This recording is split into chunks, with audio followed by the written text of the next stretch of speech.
क्या आप कभी कभी इन सवालों से परेशान होते हैं? क्या आप अपने काम से प्यार करते हैं? क्या आप दावा कर सकते हैं कि आप अपने करियर में सफल हैं? क्या आप मानते हैं कि खुशी की चाबी अपने पैशन का पीछा करने से मिल सकती है? यदि हाँ, तो आप नीचे कॉल न्यूपोर्ट द्वारा लिखित किताब so good they can't ignore you के समरी में कुछ जानने योग्य बातें पा सकते हैं। किताबों की सबसे खास बात यह होती है कि हमारे पुराने यूजलेस बिलीफ्स को चैलेंज करती हैं और बेटर आइडियाज के बारे में बताती हैं। इसलिए आज हम so good they can't ignore you किताब के बारे में बात करने जा रहे हैं, जिसे कॉल न्यूपोर्ट ने लिखा है। क्या आपके साथ भी ऐसा होता है? कई बार दिल से यह आवाज आती है कि अपने पैशन को फॉलो करो, अपनी ट्रू कॉलिंग को आइडेंटिफाई करो। सिर्फ अपने मनपसंद काम को करते हुए भी आप अपने करियर में सैटिस्फाइड और कामयाब बन सकते हैं।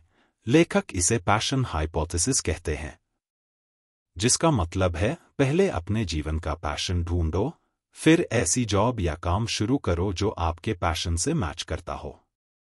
किताब में लेखक इस आइडिया को गलत बताते हुए नया नजरिया देते हैं, जिससे आपको एक खुशहाल करियर बनाने में मदद मिलेगी। इस समरी के अंत तक आप समझ जाएंगे कि क्यों कुछ लोग अपने काम से प्यार करते हैं और कुछ लोगों को अपना काम पसंद नहीं होता। शायद कभी न कभी, कहीं न कहीं, किसी ने आपसे कहा होगा कि खुशी की सीक्रेट की अपने पैशन को फॉलो करना है। लेकिन क्या आपको लगता है यह सलाह ठीक है? अगर ऐसा है, तो क्यों स्टीव जॉब्स ने दुनिया की सबसे कामयाब कंपनी बनाई, जबकि वो एक ज़ेन मास्टर बनना चाहते थे? तो यह किताब आपको पैशन ट्रैप से बाहर निकलकर जीवन में कामयाब और सैटिस्फाई रहने के रियलिस्टिक नजरिए के बारे में बताएगी। आप जानेंगे कि कैसे रेयर और वैल्यूएबल स्किल्स को डेवलप करें, जिनकी मार्केट में जरूरत है। आप यह भी सीखेंगे कि कैसे इन स्किल्स को वर्क कंट्रोल और ऑटोनॉमी के लिए इस्तेमाल करें, जिससे अपने काम में सैटिस्फैक्शन मिलती हो। आप डिस्कवर करेंगे कि अपने मशीन को कैसे ढूंढें, कैसे उस इंस्पायरिंग गोल को ढूंढें जिससे प्रोफेशनली ग्रो किया जा सके। किताब को अच्छे से समझने के लिए हम इस किताब के 5 चैप्टर्स को एक एक करके डिस्कस करने जा रहे हैं। तो चलिए शुरू करते हैं। अध्याय 1, क्यों अपने पैशन को फॉलो नहीं करना चाहिए। स्टीव जॉब्स ने कहा था कि आपको हमेशा यह पता होना चाहिए कि आप किस काम से प्यार करते हैं। महान काम करने का एक ही सीक्रेट है, जो काम आप करते हैं उससे प्यार होना चाहिए। अगर अब तक इसे नहीं ढूंढ पाए हैं, तो ढूंढते रहें, उससे पहले सेटल न हो। इस कूट को सुनने के बाद शायद आपके भी दिमाग में यह बात आ रही होगी कि एप्पल कंपनी स्टीव जॉब्स के पैशन का परिणाम है, जबकि वास्तविकता में तो स्टीव जॉब्स को ज़ेन बुद्धिज्म के बारे में जानने का शौक था, वो उसके लिए पैशनेट थे। अपने दोस्त के साथ काम करते हुए उन्हें कंप्यूटर एक मनी मेकिंग अपॉर्चुनिटी लगी और इस तरह एप्पल कंपनी की शुरुआत हुई। और स्टीव जॉब्स ने अपने पैशन, यानी लोगों को कुछ अलग देने के पैशन को इस काम के जरिए फॉलो किया। तो लेखक कहते हैं कि वो मत करो जो स्टीव जॉब्स ने कहा, बल्कि वो करें जो उन्होंने किया। कई लोग यह नहीं जानते कि वो किस काम से प्यार करते हैं। हो सकता है कि आज आपको जो काम एक्साइट कर रहा हो वो कल न लगे।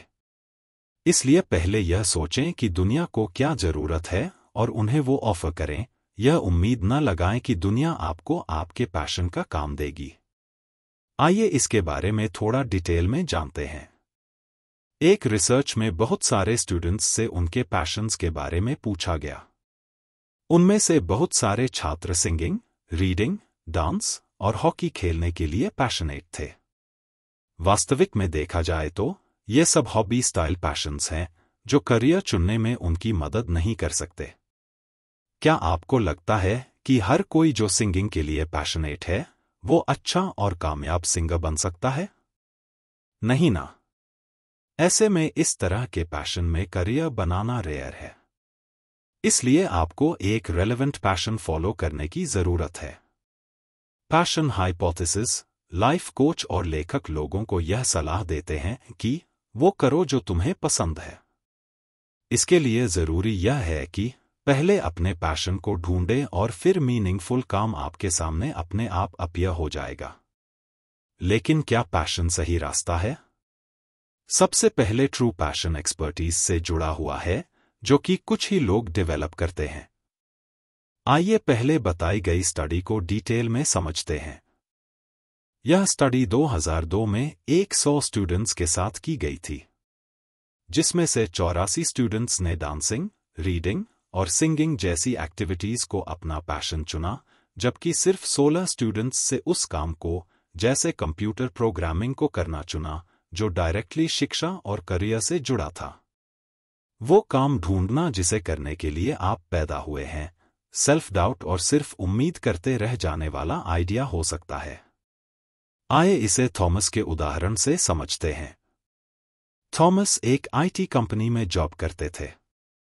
वो अपनी जॉब से सैटिस्फाई नहीं थे और उनकी इच्छा बुद्धिस्ट ज़ेन मास्टर बनकर काम करने की थी, इसलिए उन्होंने जॉब छोड़कर मठ में काम करना शुरू कर दिया, जहां सब ठीक चल रहा था, लेकिन कभी कभी उन्हें पूरा दिन भूखा रहना पड़ता था, यह रियलाइज करने के लिए कि खाना उन्हें सैटिस्फाई नहीं करता। हालांकि थॉमस बहुत अच्छी तरह मेडिटेशन कर रहे थे, लेकिन कुछ भी बदला नहीं था, वो अब भी परेशान थे। इस चीज से उन्होंने सीखा कि पैशन का काम करना खुशी की गारंटी नहीं देता। हर काम में खुशी और कभी कभी डिसैटिस्फैक्शन आते ही हैं। याले यूनिवर्सिटी के प्रोफेसर एमी राइजेसन्यूस्की ने यह जानने के लिए कि लोग अपने काम के बारे में कैसे सोचते हैं, एक रिसर्च की। उन्होंने जाना कि कई लोग अपने काम को एक जॉब की तरह, बिल पे करने के लिए एक सोर्स के रूप में, करियर, ज्यादा ग्रोथ करने के एक रास्ते के रूप में, या कॉलिंग, जीवन के सबसे ज्यादा अच्छा लगने वाला काम करके खुश होने के लिए करते हैं। जो लोग अपने काम को कॉलिंग की तरह करते हैं, वो जीवन में डॉक्टर, शिक्षक जैसी अट्रैक्टिव जॉब करते हैं। इसके अलावा कुछ लोग सरकारी या प्राइवेट कंपनी में एडमिनिस्ट्रेटिव पोस्ट पर काम करना पसंद करते हैं। रिसर्चर्स ने जाना कि इस कैटेगरी के लोग काम को जॉब या करियर ग्रोथ के रास्ते के रूप में देखने से ज्यादा अपने काम को एंजॉय करते हैं। इनके एंजॉय करने के पीछे का मुख्य कारण यह होता है कि यह एक ही काम को कई बार करते हैं, इसलिए इनका एक्सपीरियंस उसमें बहुत अच्छा हो जाता है। और रिसर्चर्स ने दूसरी रिसर्चेस में यह अंदाजा लगाया है कि जितने ज्यादा एक्सपीरियंस के साथ इंसान एक ही पोस्ट पर काम करता है, वो उतना ही ज्यादा सैटिस्फाई महसूस करता है। ऐसे लोग समय के साथ अपने काम में अच्छा परफॉर्म करने के लिए जरूरी स्किल्स सीख लेते हैं, जिससे अपने काम में अच्छे परिणाम हासिल करने लगते हैं और कोवर्कर्स के साथ अच्छे संबंध बना पाते हैं। और इस लेवल पर आने के बाद यह काम उनका पैशन बन जाता है। सेल्फ डिटर्मिनेशन थ्योरी के अनुसार अपने काम में अच्छा महसूस करने के लिए यह 3 चीजें जरूरी हैं। ऑटोनॉमी, कि आपका अपने दिन पर नियंत्रण है और एक्शन लेना सबसे ज्यादा जरूरी है। कॉम्पिटेंस, यह महसूस करना कि जो काम आप कर रहे हैं उसमें आप अच्छे हैं। रिलेटेडनेस, यह महसूस करें कि आप दूसरों के साथ मिलकर काम कर रहे हैं, अपनी टीम के साथ मिलकर कस्टमर को अच्छी सर्विस दे रहे हैं। इस थ्योरी के अनुसार आपको पैशन की जरूरत नहीं है। जब आप अपने काम में कड़ी मेहनत करेंगे तो मास्टरी अपने आप ही हासिल करने लगेंगे। जब आप अपने काम में अच्छा परफॉर्म करते हैं तो पैशनेट और मोटिवेटेड महसूस करने लगते हैं। अध्याय 2, इतने अच्छे बने कि कोई भी आपको इग्नोर ना कर सके। आमतौर पर 2 तरह के माइंडसेट होते हैं, craftsman mindset, passion mindset. Craftsman mindset यह फोकस करता है कि आप अपने काम में कितनी वैल्यू दे रहे हैं, जबकि पैशनेट माइंडसेट यह सोचता है कि जॉब मुझे क्या ऑफर कर रही है, क्या मुझे इसमें कंफर्ट फील हो रहा है। क्राफ्ट्समैन माइंडसेट क्लैरिटी में रहता है कि आगे क्या करना है, जबकि पैशन माइंडसेट कंफ्यूजन क्रिएट करता है। जो काम आप करते हैं उससे प्यार करने के लिए और उसके प्रति अलग नजरिया बनाने के लिए पैशन माइंडसेट को रिजेक्ट करके क्राफ्ट्समैन माइंडसेट को अपनाएं। रिसर्चर्स ने साबित किया है कि नियंत्रण बनाकर रखना या इसमें रहना खुश और मीनिंगफुल जीवन की है। यह बात वर्क प्लेस पर भी ठीक बैठती है, जहां कई नियंत्रण से संबंधित पिटफॉल्स होते हैं जिन्हें अवॉइड करने की जरूरत होती है। सबसे पहले हम यह अक्सर सोचते हैं कि नियंत्रण के बिना प्रोफेशनल कैपिटल यानी मार्केट की डिमांडिंग स्किल को पाया जा सकता है, जबकि ऐसा नहीं है। आइए इन्हें उदाहरण से समझते हैं। पहले जेन के बारे में सोचें, जो एक हाई अचीविंग छात्र जो जहां वो काम करती थी और जैसे काम करती थी उस पर वहां अपना पूरा नियंत्रण चाहती थी। इसे पाने के लिए उन्होंने एक ट्रैवल ब्लॉग की शुरुआत की ताकि अपने वर्ल्ड ट्रिप के सपने को पूरा करने के बारे में जानकारी हासिल करके उसे लोगों के साथ शेयर करे और ब्लॉग से पैसे कमाकर ट्रिप के लिए जोड़ सके।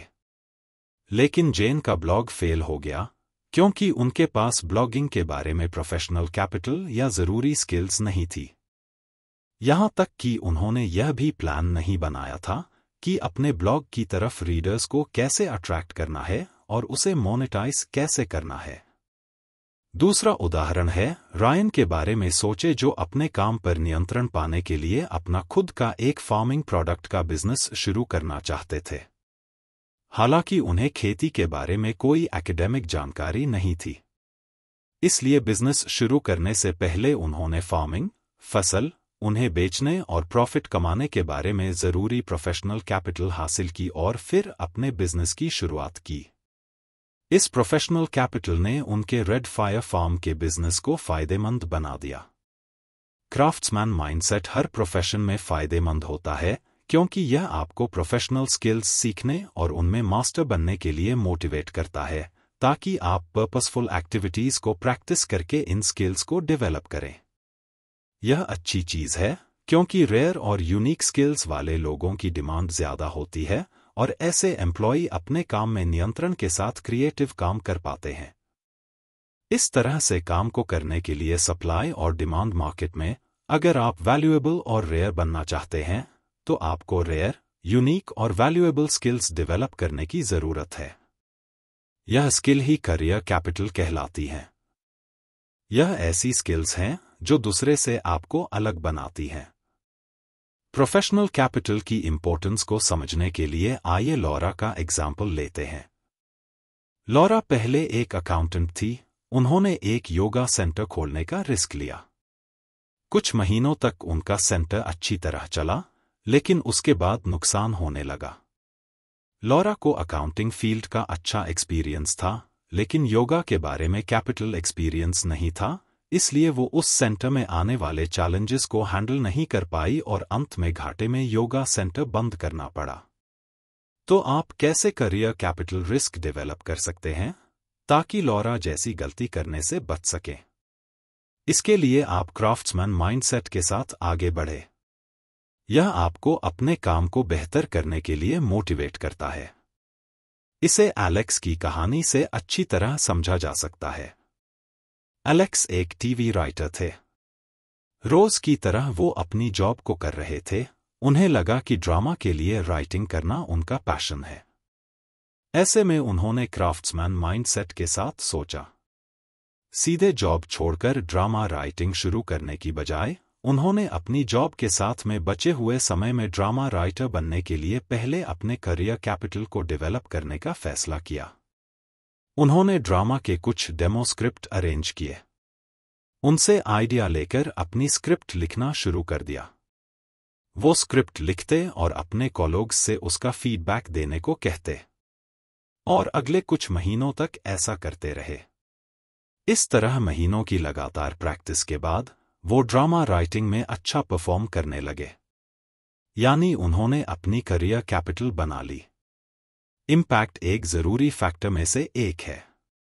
हम जितने ज्यादा लोगों की जिंदगी को अपने काम से इम्पैक्ट करते हैं, काम के लिए पैशन उतना ज्यादा बढ़ता रहता है। इसलिए अपने काम के द्वारा ज्यादा से ज्यादा लोगों की जीवन को पॉजिटिवली इम्पैक्ट करें। यह ऐसी खूबियां हैं जो आपको किसी भी काम में महान बना सकती हैं। इन्हें डेवलप करने के लिए अपने काम के द्वारा ज्यादा से ज्यादा वैल्यू ऑफर करने की स्पिरिट होना चाहिए। इससे आप अपने पैशन को फॉलो करते हुए अच्छा प्रॉफिट कमा सकते हैं। इन खूबियों को डेवलप करने के लिए क्राफ्ट्समैन माइंडसेट को अपनाने की जरूरत है। जब क्राफ्ट्समैन माइंडसेट डेवलप करना इतना जरूरी है, तो आइए जानते हैं कि इसे कैसे डेवलप करें। Deliberate practice career capital skills को डेवलप करने की है। इसके लिए आउटलियर्स किताब में लेखक मैल्कम ग्लैडवेल 10,000 घंटे के रूल को बताते हैं, जिसके अनुसार आपको किसी भी स्किल में मास्टर करने के लिए 10,000 घंटे की प्रैक्टिस की जरूरत है। डेलिब्रेट प्रैक्टिस उस काम की गहरी जानकारी देती है और उसमें एडवांस लेवल का इंसान बनाती है। डेलिब्रेट प्रैक्टिस को डेवलप करने के यह 5 तरीके हैं। तरीका 1, यह तय करें कि आप किस तरह के कैपिटल मार्केट में हैं।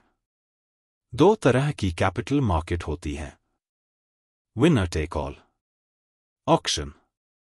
Winner take all script writing, blogging आदि है, जहां स्किल जैसे राइटिंग एबिलिटी की जरूरत होती है।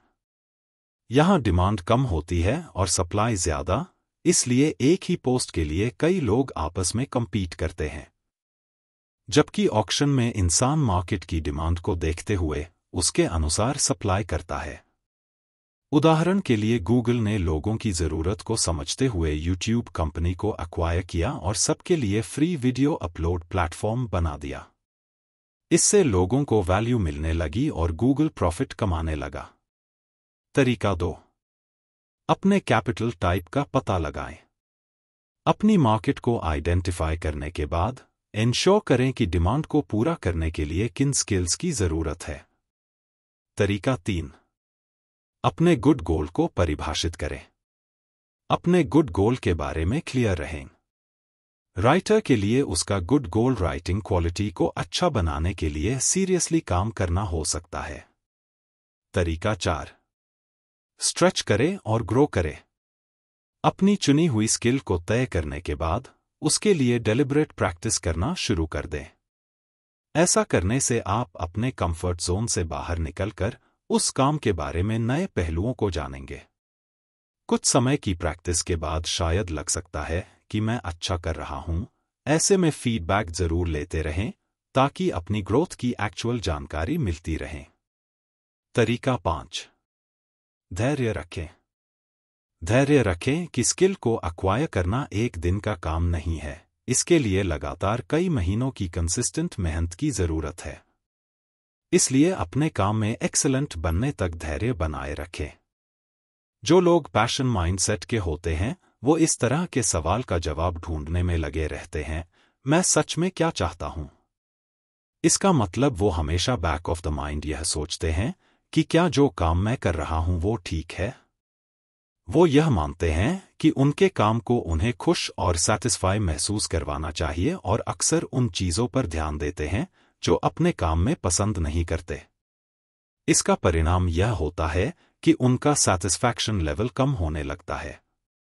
जबकि क्राफ्ट्समैन माइंडसेट लोग यह सोचते हैं, अपने काम में मैं अपनी वैल्यू कैसे जोड़ सकता हूं, मैं अपने काम को जल्दी कैसे कर सकता हूं, इसकी क्वालिटी को कैसे बढ़ा सकता हूं, कैसे मैं कम समय में ज्यादा लोगों के लिए इस काम को कर सकता हूं।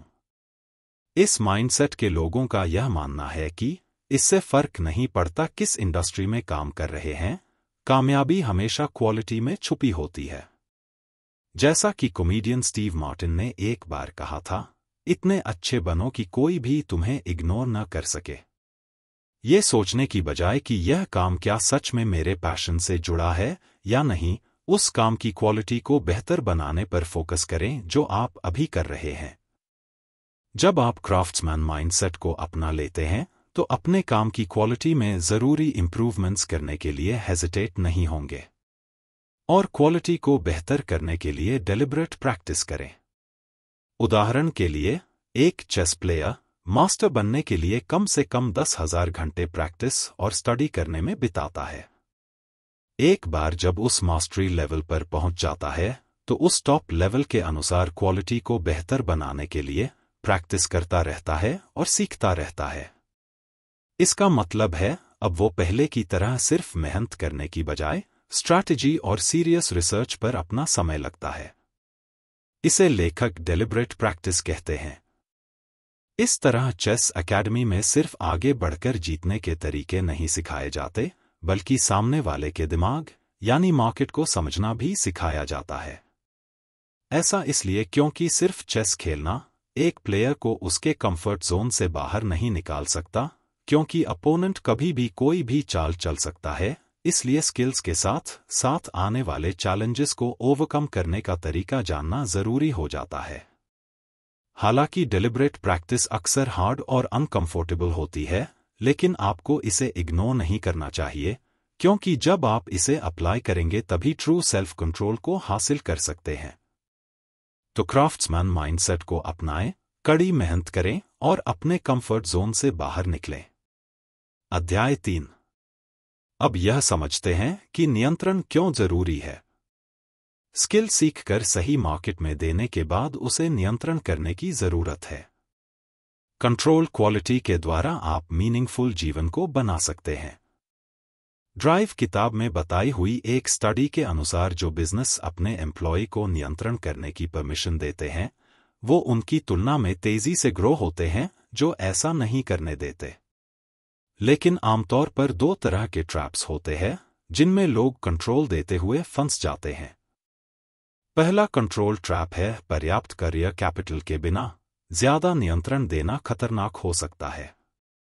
उदाहरण के लिए, आपने एक नया बिजनेस शुरू किया और उसका पूरा नियंत्रण आपके ही पास है, लेकिन लोगों को ऑफर करने के लिए कोई वैल्यू ही नहीं है। ऐसे में आप लोगों को न तो कुछ वैल्यूएबल दे पाएंगे और न ही रिटर्न में उसे फाइनेंशियल बेनिफिट बना पाएंगे और अंत में फेल हो जाएंगे। दूसरा कंट्रोल ट्रैप है जब दूसरों को जरूरत से ज्यादा कंट्रोल दे देते हैं। इसे अवॉइड करने के लिए सही समय पर एक्शन लेना जरूरी है और काम में अपना नियंत्रण बनाए रखना जरूरी है। अध्याय 4। कैसे छोटे लक्ष्य बनाए जाए, लेकिन उसके लिए बड़े एक्शन ले और मिशन के इंपॉर्टेंस को समझें। यह रूल इतना जरूरी है कि आप इसे इग्नोर नहीं कर सकते। यह मिशन के बारे में है। मिशन एक ऐसा फैक्टर है जो हमें अपने गोल के लिए मोटिवेट्स करता है और कमिटेड बना देता है, अपना बेस्ट देने के लिए इंस्पायर करता है। अच्छा करियर बनाने के लिए मिशन एक जरूरी फैक्टर है। मिशन बनाने से पहले आपको उसे पाने के लिए जरूरी स्किल्स हासिल करनी होंगी, नहीं तो आपका मिशन फेल हो सकता है।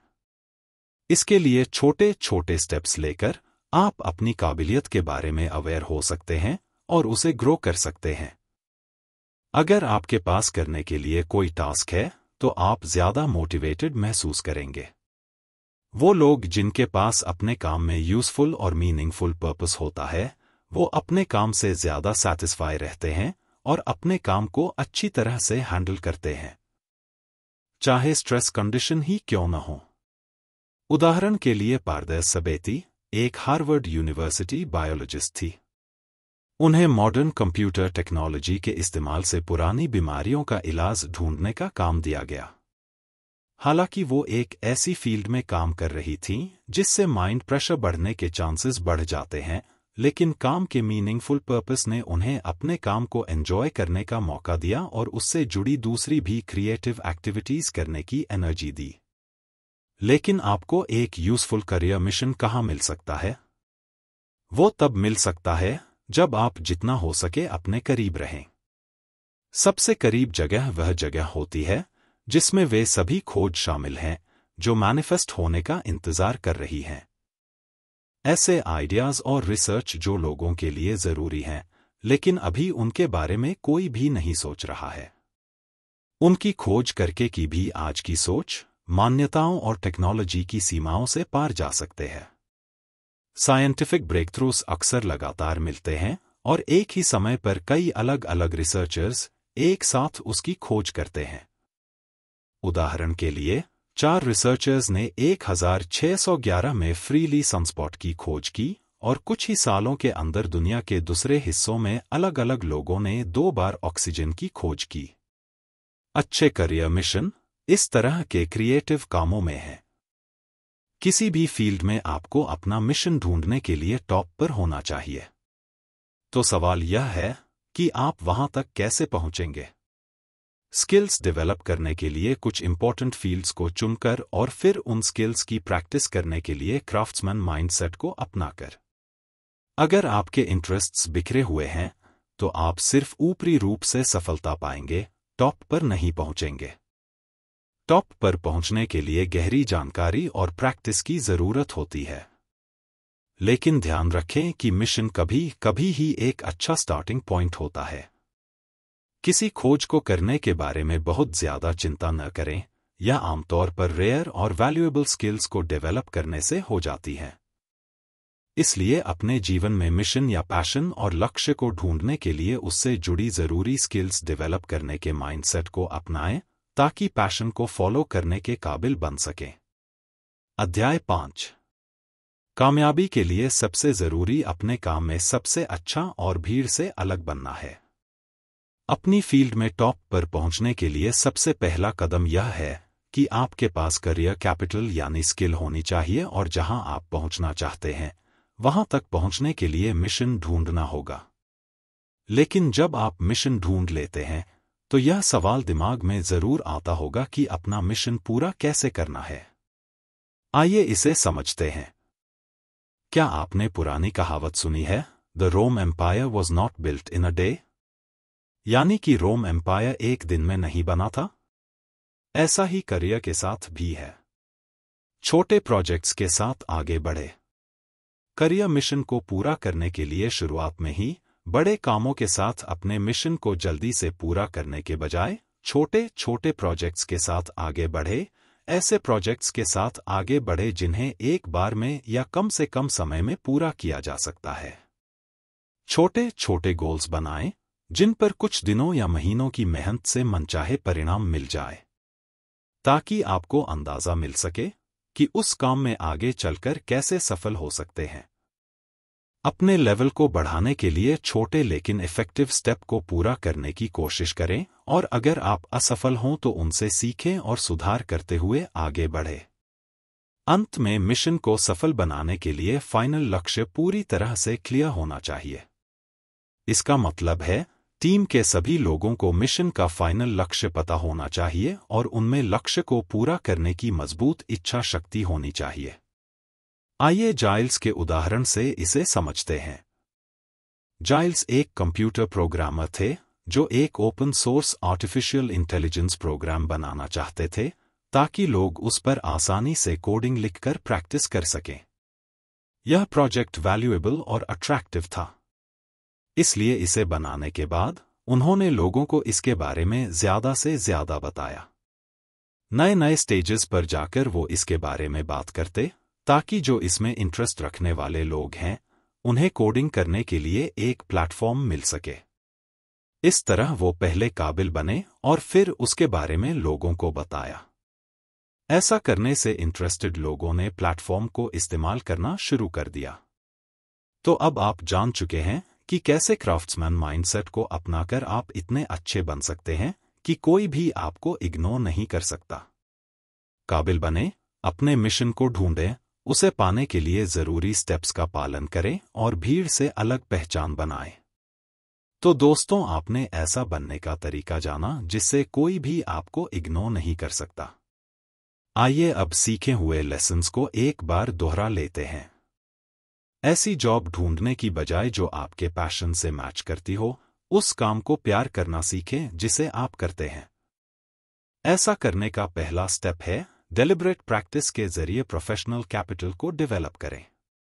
इसके लिए क्राफ्ट्समैन माइंडसेट की जरूरत होती है और साथ में आगे बढ़ने के लिए जरूरी है एक मिशन। मिशन न सिर्फ हमें अपने काम के लिए अकाउंटेबल बनाता है बल्कि काम में सैटिस्फैक्शन को भी बढ़ाता है। तय करें कि आप किस मार्केट में प्रवेश करें, या तो किसी एक काम में सबसे अच्छे बन जाएं या फिर मार्केट की डिमांड वाली अलग अलग चीजों को बनाने की जरूरी स्किल्स डेवलप करके मार्केट डिमांड को पूरा करें। उस स्किल को आइडेंटिफाई करें जो आपकी चुनी हुई फील्ड में सफलता के लिए जरूरी है। इसे डिटर्मिनिंग योर कैपिटल कहते हैं। अगर आप एक ब्लॉगर हैं तो कोशिश करें कि ब्लॉग को कैसे एंगेजिंग बनाएंगे, रीडर एक्सपीरियंस को कैसे अच्छा करेंगे, अपने काम को पहले से बेहतर कैसे कर सकते हैं। अपने काम में ज़रूरी फैसला लेने से पहले आइडेंटिफाई और कंट्रोल करें, बिना ज़रूरी प्रोफेशनल कैपिटल या ऐसी स्किल जिसकी मार्केट में डिमांड है, आप अपने काम से सैटिस्फाई नहीं हो सकते और उस पर कंट्रोल नहीं पा सकते। इसलिए मार्केट की डिमांड को ध्यान में रखते हुए अपने काम के फैसले लें। तो दोस्तों, मुझे उम्मीद है कि आपने इस किताब से बेहतर बनने के तरीके सीखे होंगे। अब इन सभी चीज़ों को अपने जीवन में अप्लाई कीजिए और आगे बढ़िए। Thank you for watching video.